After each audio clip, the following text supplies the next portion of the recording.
जय हिंद आप सभी को।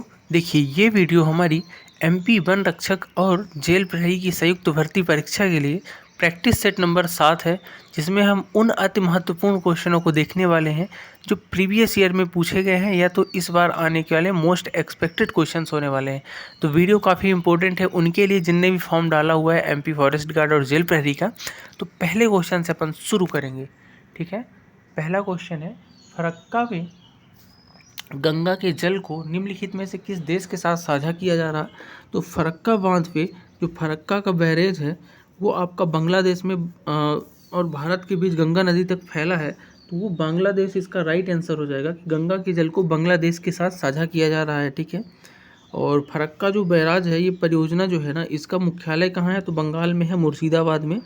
और बात करूँ इसकी तो चालू कब किया गया था, तो 1975 में चालू किया गया था। ठीक है, नेक्स्ट है, भारत की निम्नलिखित में से कौन सी नदी बंगाल की खाड़ी में गिरती है। तो इनमें से देखो, बंगाल की खाड़ी में जो नदी गिरती है ना, उसका नाम है गोदावरी। देखो आपका भारत का जो नक्शा है उसके इधर एक तरफ आपका क्या है, बंगाल की खाड़ी है, इधर इस तरफ पूर्व तरफ, और पश्चिम तरफ क्या है, खंभात की खाड़ी है। ठीक है, अरब सागर जिसको बोलते हो।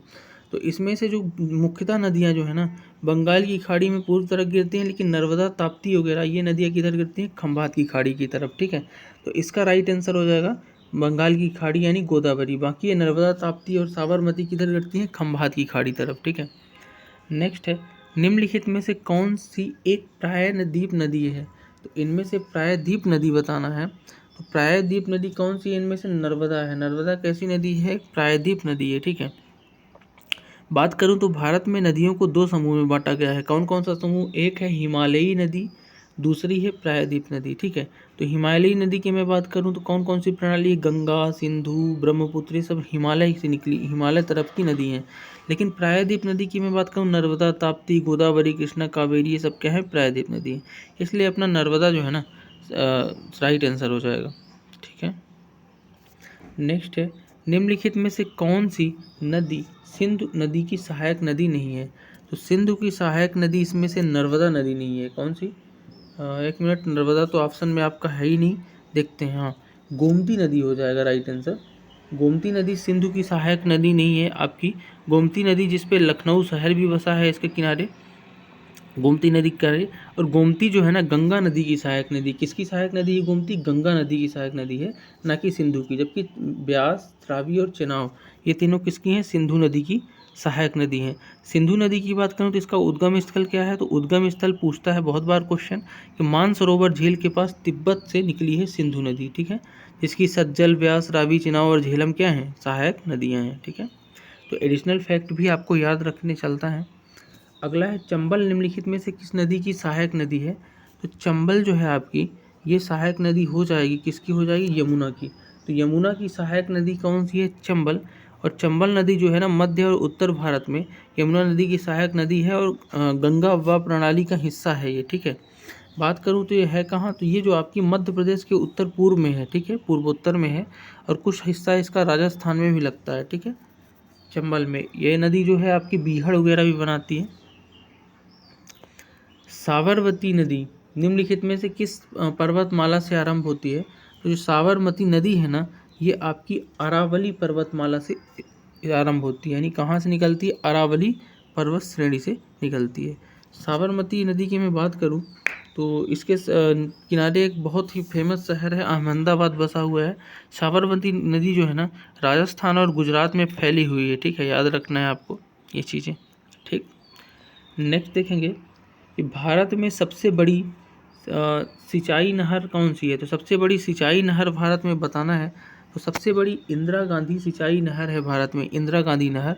और यह भारत की सबसे लंबी नहर और विश्व की सबसे बड़ी सिंचाई परियोजना भी है इंदिरा गांधी नहर। ये भी अगर क्वेश्चन आपसे पूछता है तो बता लीजिएगा कि भारत की सबसे लंबी नहर और विश्व की सबसे बड़ी सिंचाई परियोजना है। ठीक है, इंदिरा गांधी नहर, जो लगभग 649 किलोमीटर, कितना, 649 किलोमीटर क्या है, लंबी है।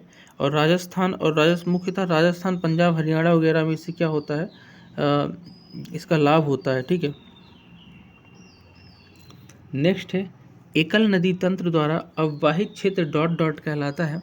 तो एकल नदी तंत्र द्वारा अववाहित क्षेत्र को अपन अपवाह बेसिन बोलते हैं। क्या बोलते हैं? अपवाह बेसिन। ठीक है, तो अपवाह बेसिन बोलते हैं। और अपवाह बेसिन है क्या? तो अपवाह बेसिन जो है ना, बेसिन द्वारा जो कवर किया गया क्षेत्र है उसके भीतर जल को इकट्ठा करो और एक बिंदु पर प्रवाह को फिल करो, ये क्या है आपका अपवाह बेसिन।